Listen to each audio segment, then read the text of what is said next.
Hello, beautiful, lightful souls. I'm so excited to have PMH Atwater here today, and we're going to talk about her new book, Forever Angels. She's done so much extensive research in this book and her other 18, 19 other books as well, and she's had 3 near-death experiences herself. My heart really goes out to both her research and her as a person because we do have some commonalities, and I just can't wait to talk with you, but thank you for being here. Well, I had 3 in 3 months. Wow, I heard you said it was like a heavenly sledgehammer, and I really resonate with that because I just was roadkill. Yeah, that doesn't tell you how stubborn I was before it ever happened. I don't know what will. You know, 3 in 3 months, boom, boom.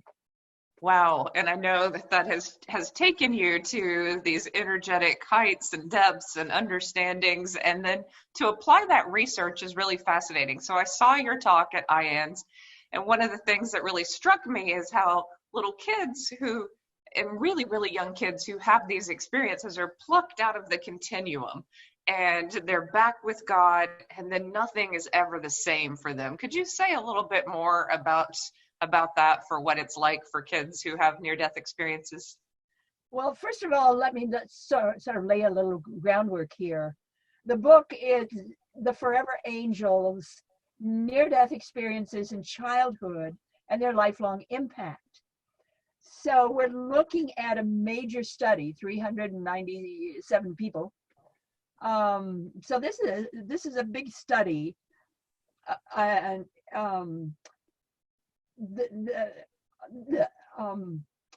the part I want to focus on is that was done zeroing in on those near-death experiences between birth and the age of 5.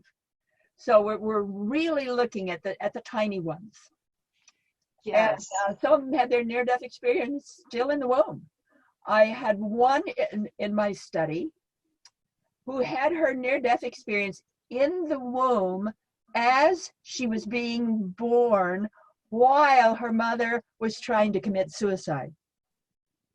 Wow. So, you know, we get these really kind of strange ones, but they're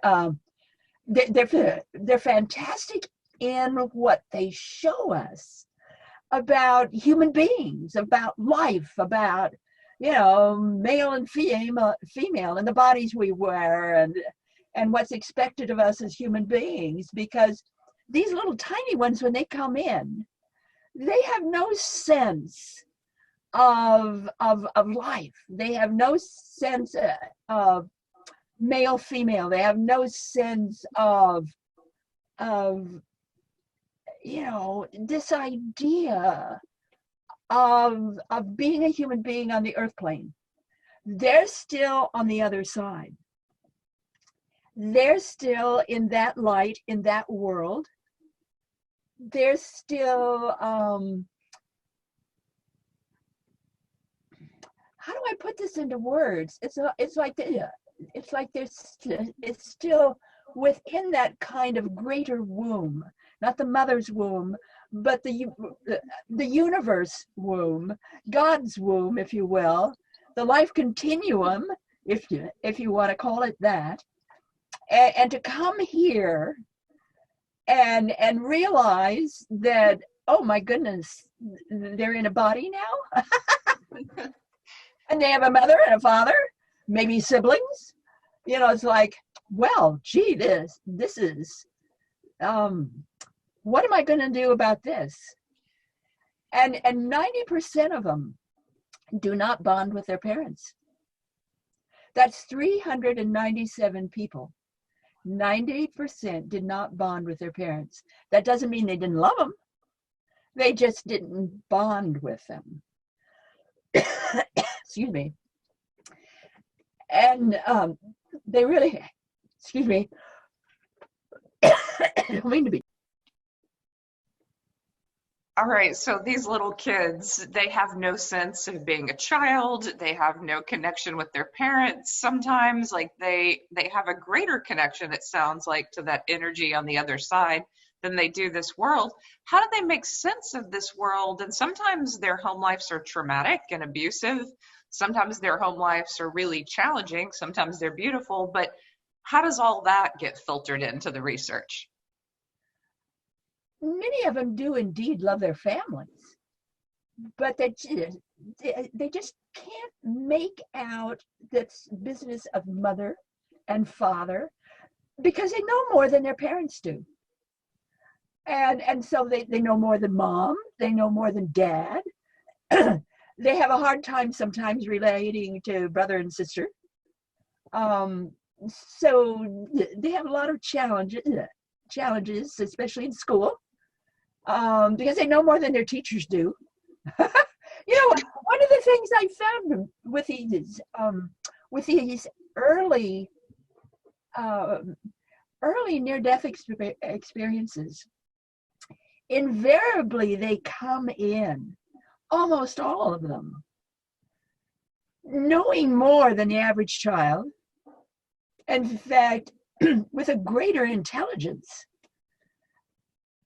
When we look at the numbers, those that died between birth and the age of 6, when they were old enough to take a standard IQ test, we're looking at, let's see, sorry. They're old enough to take a standard IQ test. 48%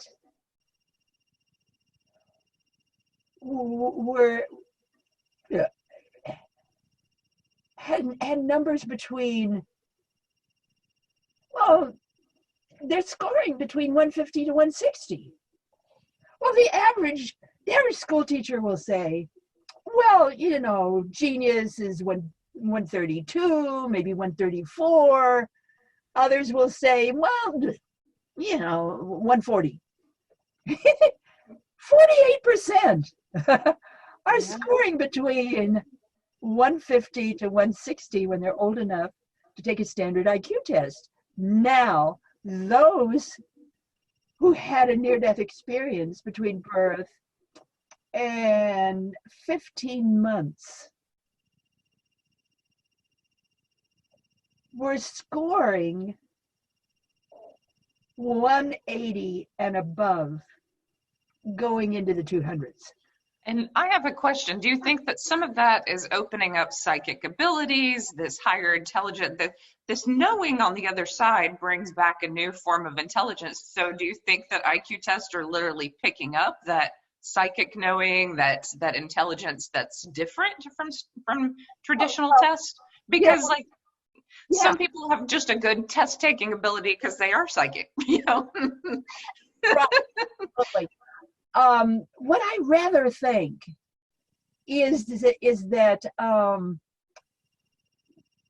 these experiences are happening to babes, toddlers, little ones, at the time when the basic patterning is being laid in the brain for consciousness, for the nervous system, for the digestive system, for skin sensitivity.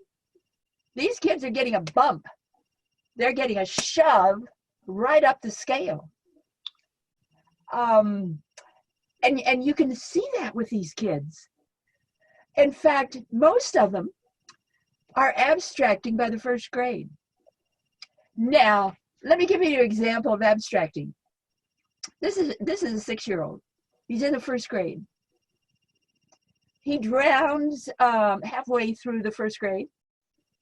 So he's out for a little while. Then he comes back. They were able to save him, bring him back. So he's back now in school. In the first grade, most kids are reading See Spot Run, right? Dick and Jane. This little boy is reading Greek mythology and understands it, and goes up to his teacher and says, "Why was the book Robinson Crusoe ever written?" That's abstracting. He's dealing with concepts. Yeah. shock the teacher. I want to ask you, I want to ask everybody else, what are schools going to do? Are schools prepared for first graders who can abstract? Yeah, they're not. I know, because I was a second grader and first grader who read at a 12th grade level and could abstract think, at that age. And teachers didn't know what to do with me. They just gave me, I mean, I read things way above my grade level, and some of it was shocking. And I'm sure these kids go through the same thing. They're like, oh no, I can't believe this. Absolutely, they're above their grade level. And many of them have synesthesia. Synesthesia is an elaboration of the limbic system in the brain. So their senses are either in multiples or they're kind of different. I'll give you an example of this one too, only with myself. And I was born this way, so I wasn't a near-death experiencer. I was just born with synesthesia. And I was the only kid in the first grade who could smell color, see music, and hear numbers. Now I was telling the truth, but the teacher, everybody else, thought I was lying. I spent most of the first grade on a tall stool in front of the class, having to wear a tall conical hat that had dunce on it, as an example of a bad child who told lies. Aww. My mother was called in twice by the principal to kick me out of school. And she it didn't happen. So at the end of the first grade, I was so angry. I mean, I knew I was telling the truth. What's the matter with these people? I'm telling the truth. But they call me they call me a liar. So at the end of the first grade, I decided that all adults were stupid, and I was never going to be an adult when I grew up. And of course, that doesn't happen. You go through of adulthood anyway.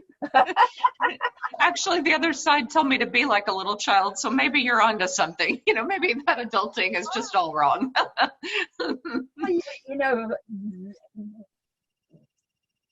That made me so dedicated to doing research. That's when my research started. I started researching actually when I was 5 years old. I did my first double-blind study when I was a 5-year-old because I couldn't understand the world around me. I wanted to prove what everything was. I wanted to test it.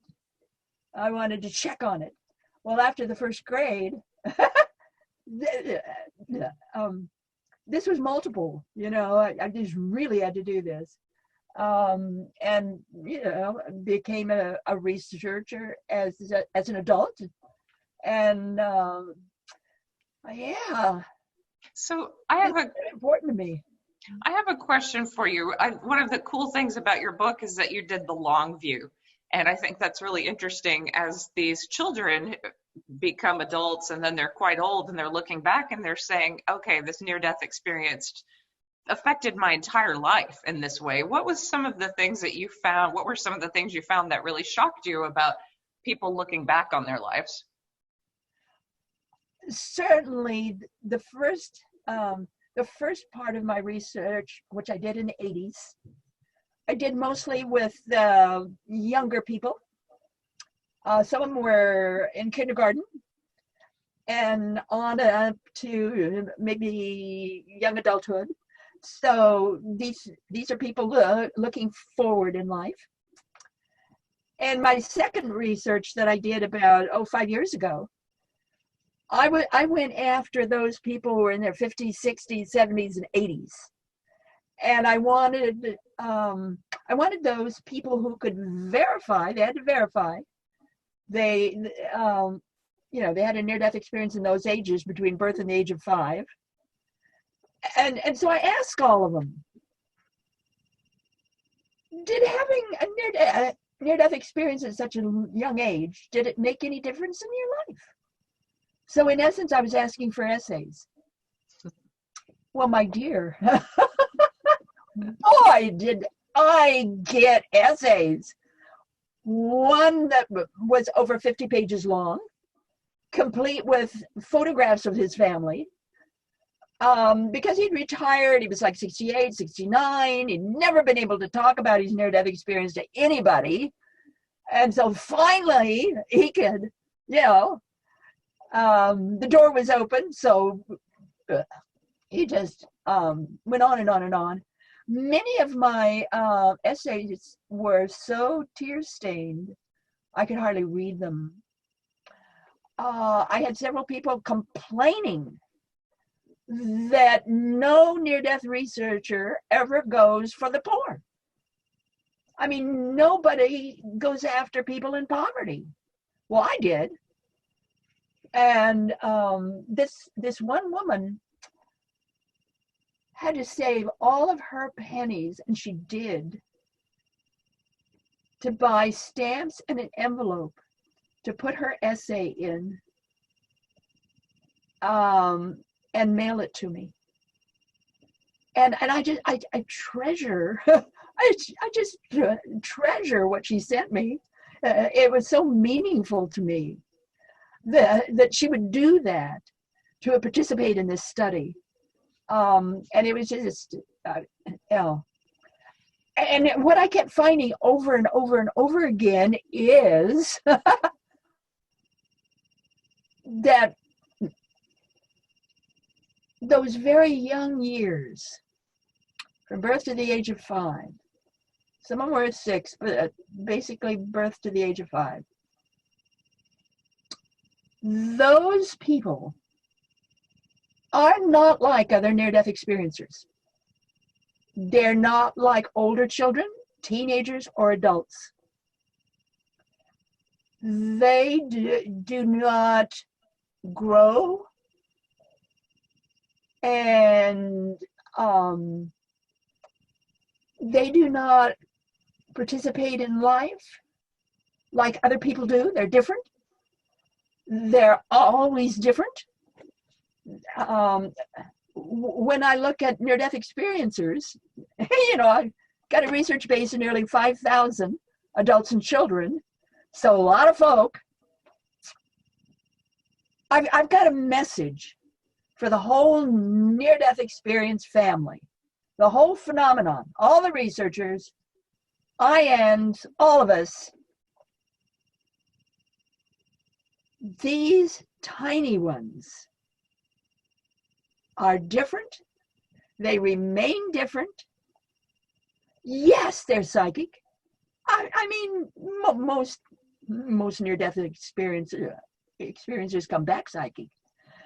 But it's not just that they're psychic.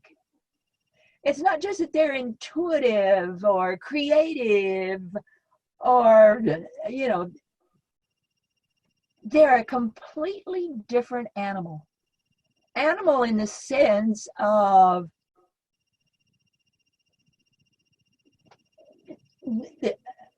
the way they respond. They're responding as someone who is on a level most of us are not.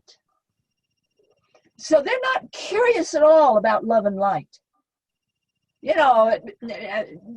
average near-death conference, that's all they talk about is love and light.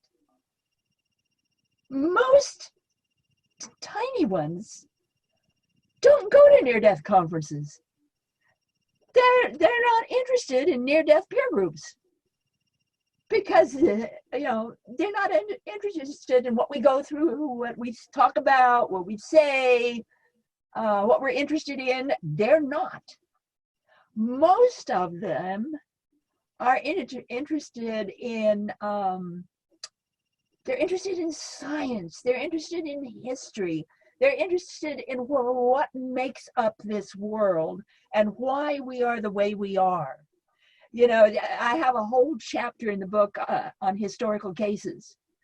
And it's amazing how many of them became scientists because of that curiosity. You know, why is this the way it is? Why is a seashell like that? Why is energy like that? You know, the one person that was able to actually photograph the aura, all of the aura, the first one to do it was one of these little ones who, you know, grew up, became this great scientist, was able to do that work. I'm just absolutely surprised, excited. If you look at Einstein's life, you know, I really do in depth. It's amazing. I truly feel he had a near-death experience. If you look at Abraham Lincoln, I truly feel he had a near-death experience. Probably had several. You go back over these people, it's just, again, I get very excited about this because it shows that we human beings are so capable, so intelligent, so creative, so knowing. And these little kids, they come back showing us that the world is different than we think it is. They come back showing us that there really is a life stream. A life stream that goes on forever. And it's going on and on and on. It's not a matter of past lives and knowing your past life. And certainly in the book, there are some who did and do fabulous pictures. But most of them, they just weren't interested in past life stuff. They're interested in that life stream, that life continuum. And they identify with that. And they know that's who and what they are. And because of that, let me give you this incredible numbers, these incredible numbers. 74% went on to do incredible things with their lives. A number of them became millionaires. Just really successful lives. 74%.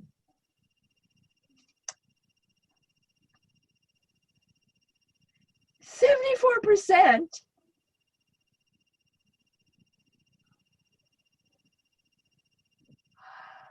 were suicide prone. Yeah, I want to ask about that. 74% highly successful, 74% suicide ideation. There were a few that tried suicide, but most of them didn't. They wanted to, but they didn't go through with it. There's a homesickness that near-death experiencers talk about, both kids and adults, a homesickness for God. And I know you write about that. And is it more intense, you think, of the kids? We've got to face this. And I do in the book, you know, there's a whole chapter on PTSD versus NDEs. There's another chapter on markers.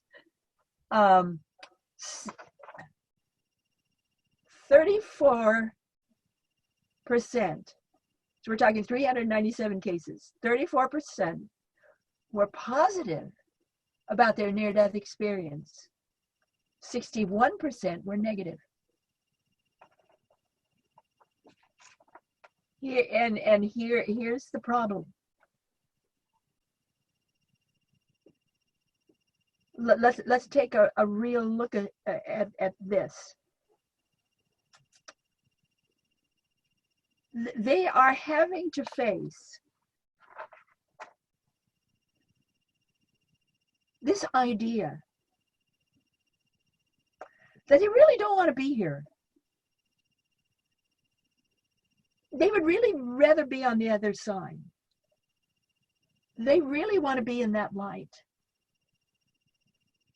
And it's a puzzle to them. How school works, how dating works, how getting a job works, how getting married works, having children of their own, being grandparents. It's still a puzzle. And the reason it's a puzzle is because we don't understand a child's mind. We don't understand it. For a child, they do not think of suicide as bad. Let me give you a story about this. For a child, being in that world, that loving world of bright and beautiful people, and maybe no people at all, but just this bright essence, that was wonderful. That was just absolutely glorious. But now, they were in that world when they weren't breathing. Now they're in a world it isn't quite the same. It isn't as loving. They really want to get back to that other world. How do they do it? For the average child, I'll stop my breathing. I'll just simply stop it, because when I'm not breathing, I'm in this beautiful, loving, wonderful world. Now that I am breathing, the world I'm in, it just doesn't fit. It isn't as loving. It isn't as great. It isn't as wonderful. So they forever miss. Even this woman, she's 82, never got over missing that wonderful world she was in. Never got over it. Still had that suicide ideation in the sense of she would rather be there. I'm so glad you did that research, because even for near-death experiencers who are older, that's a common theme, a homesickness and a missing the other side. I know it is definitely a theme in my own life of missing the other side and feeling that deep homesickness and disappointment in the world, a lot of times, and the experience of the world. But I grew up in the South, so you can imagine that many churches say, oh, look, suicides are not, or near-death experiences are not of the light because people come back suicidal. So that's just, the great deceiver, the devil. And I'm like, no. It's because we touched that beauty that's over there. That's the truth that we want to filter into this world and can't sometimes. Like, all our efforts, only get so far. So I'm so glad that you did that research. Well, it's this idea of feeling guilty for wanting to go back, but yet realizing that other world is just the greater world. Like you said, missing that greater world. So I truly feel that what has really helped most near-death experiencers and children especially, it's this puzzle of how do we make this world work? How do we make it work better? How do we understand it better? What can we do with this other world? And so the kids just get right in there. You know, they just dive right in. You know, let's do something. Let's understand this world. Let's help it to be better. And with adults, sometimes they're just kind of lost, like, I'm not sure about this. I'm not sure about being psychic. I'm not sure about seeing ghosts. I'm not sure about being more intelligent. I'm not sure about my life now. How do I live it? But the childhood experience will go right for it. You know, that 74% that became very, very successful, a number of millionaires. You know, it's like, I'm going right for it. I'm not going to waste my time wondering about this. I'm going to do something about it. Yeah, the socialization process hasn't taken over as well because, you know, at 22, even though I was more in it, you know, than maybe some older adults, I still had a culture that I had to fit into, and I was aware of that. So I would hide certain things and not be all in because of that socialization process. Yeah. Well, a lot of the kids just don't care. I mean, Yeah. they're just in it. You know, enough of this. I'm going to go do it myself, and they do indeed. I mean, fabulous. They have a fabulous time picking through this world, but yet sometimes with a lot of sorrow, because, you know, they couldn't really fit in. So they used their job, their adventure, their ideas. They want to develop those. And so they just trot off and do it. And tell me more about how they don't fit in. So did they have difficult marriages? Do they have what is it that characterizes some of their not fitting in? well, do you know, as far as marriages are concerned, most of them married. Most of them had a good marriage. At least they thought it was a good marriage. But their spouses had problems with them, all kinds of problems with them. They couldn't understand why their loved one was so open and so accommodating and so friendly.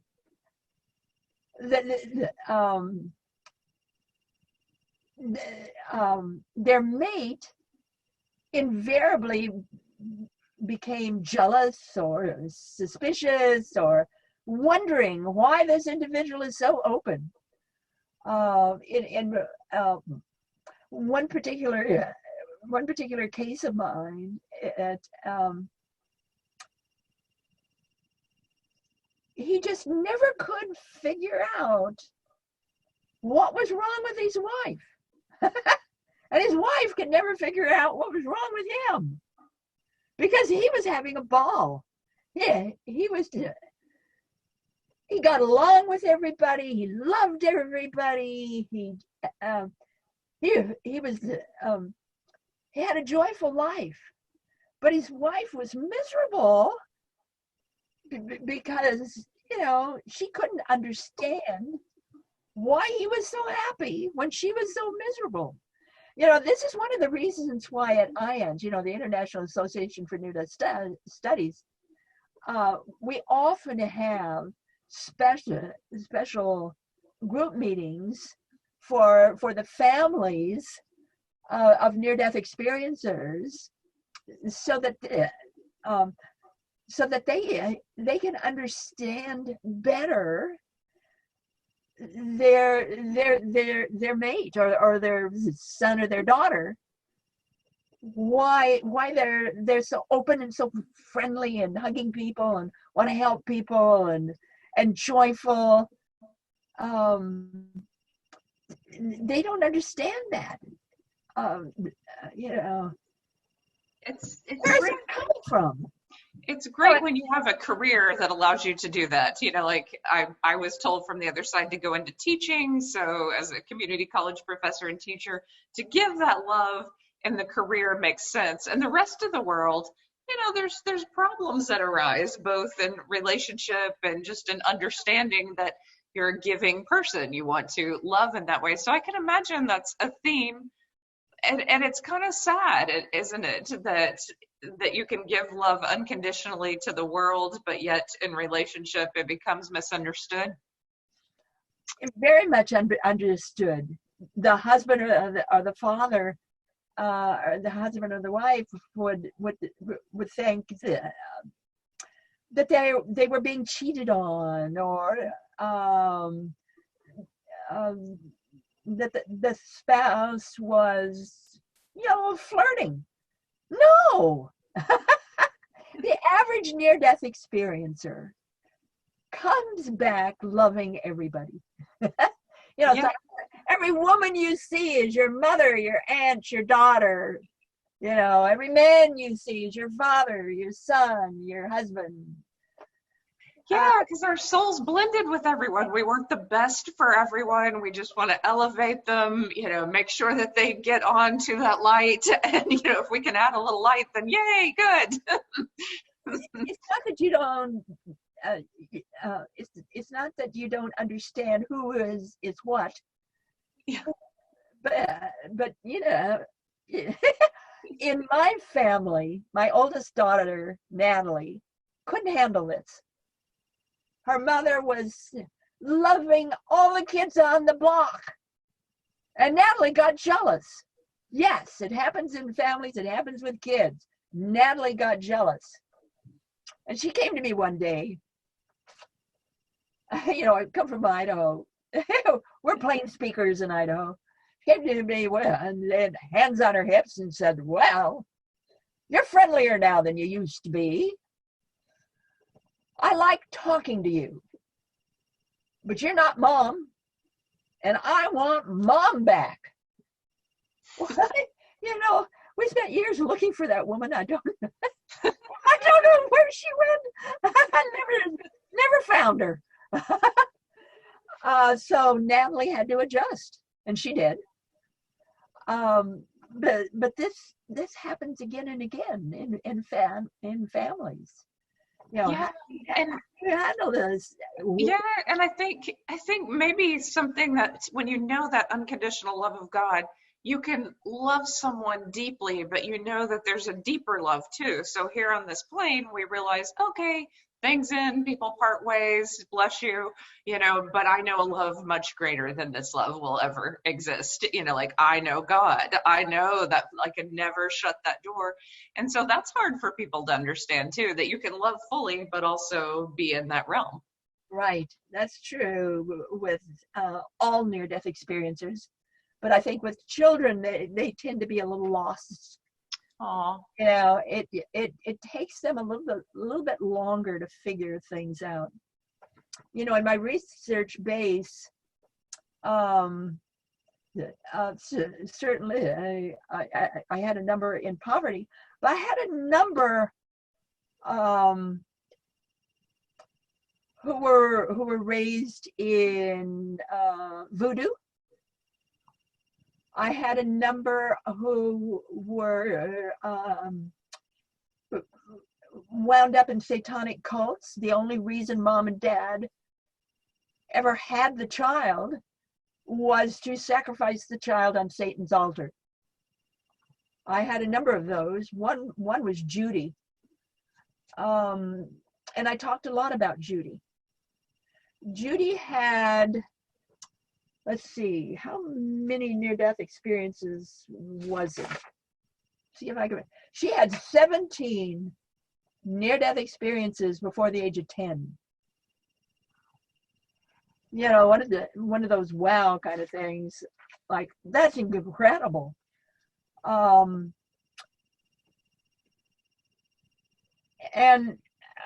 her parents, of course, were in a satanic cult.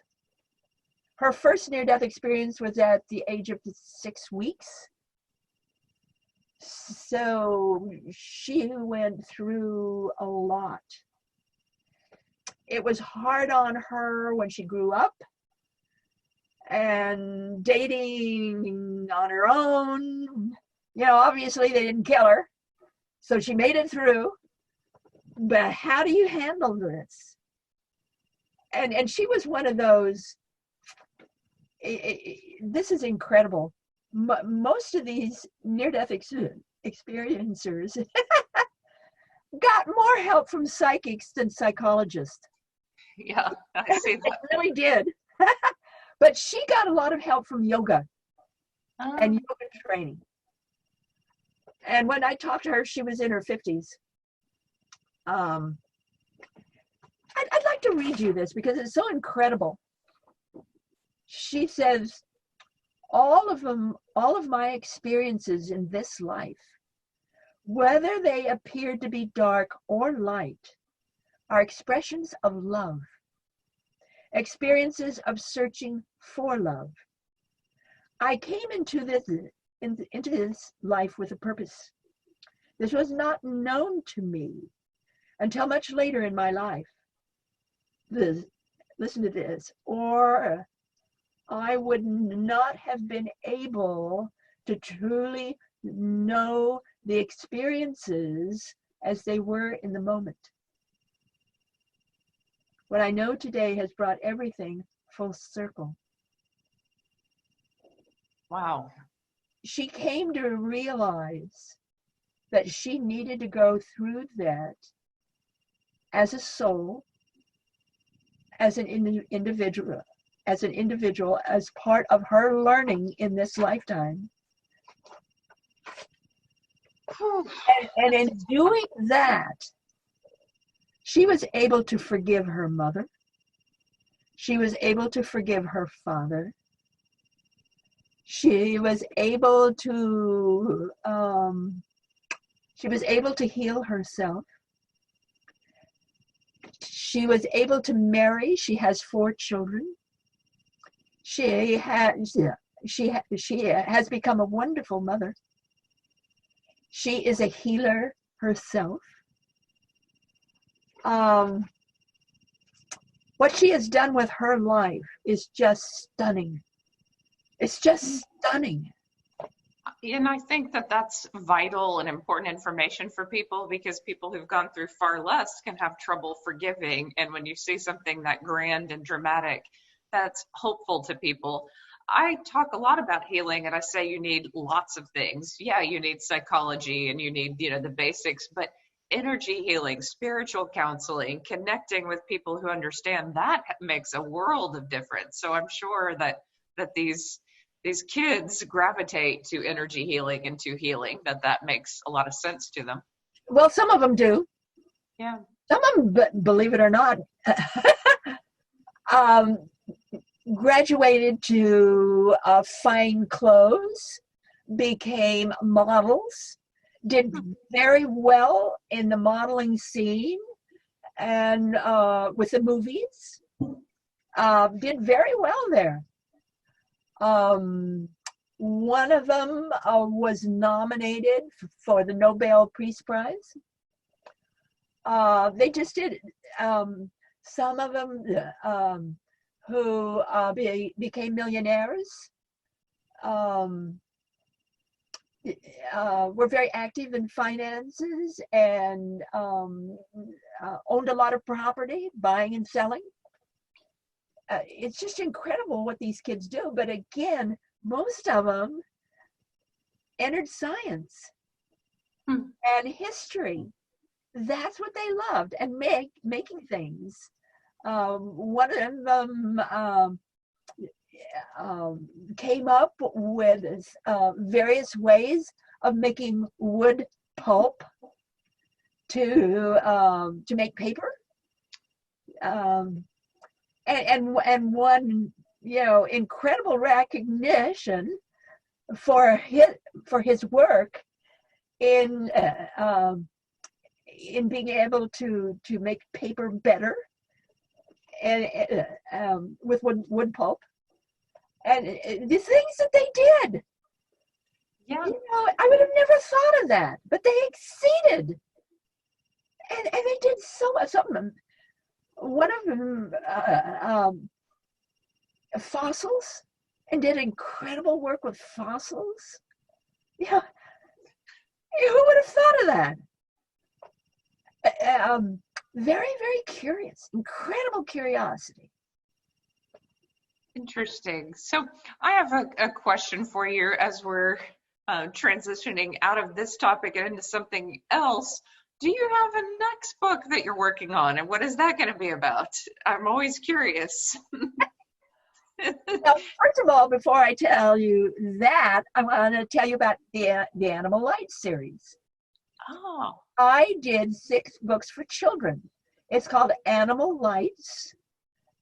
You get it through Amazon.com. That's the only place you can get it. There's no inventory, so you have to get it through Amazon. And what I did was I got 6 animal babies. These are little animals. And these animal babies were in the light. They came down into their mommy's womb. They were in their mommy's womb. Then they were born. Some were miscarried. Some had problems being born. Some had went through miscarriages. Some had problems with their legs after they were born. So the idea of these animal babies, these 6 different books, is so parents can finally have something fun and wonderful that they can sit down with their children and go through that particular animal's journey. And they can say to their child, did you go through anything like Busy Betty Wiggles? Do you remember anything in the womb like Tommy Two Toes? That's wonderful. And so, you know, they can explore their child's memory. Oh, that's beautiful. Lives. Let me quickly go through them. We have a horse. Winnie rolls around.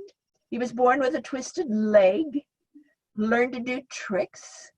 We've got Busy Betty Wiggles. She's a monkey. And the joy of life. And she teaches us that parents were once babies too.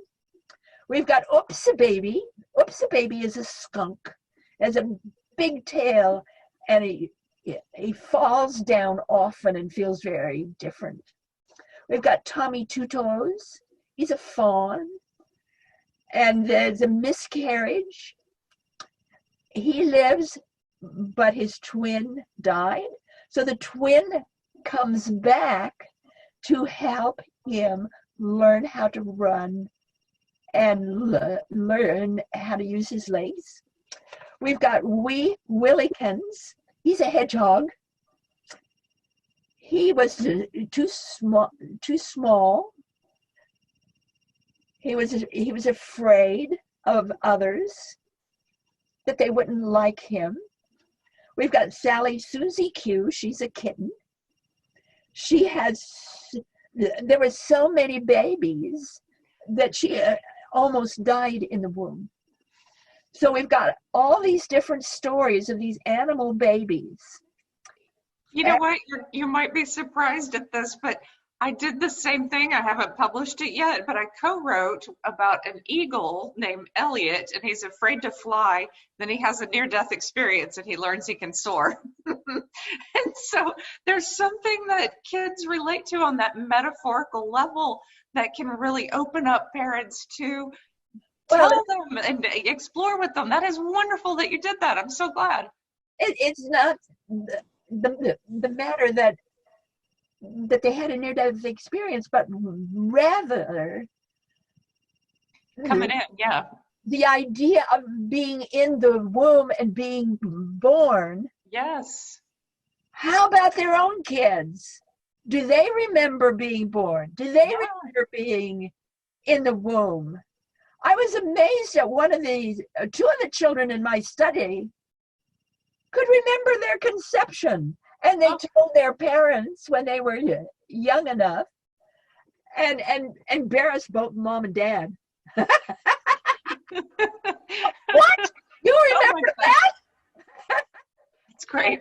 They had the details. They were correct. Wow. Wow.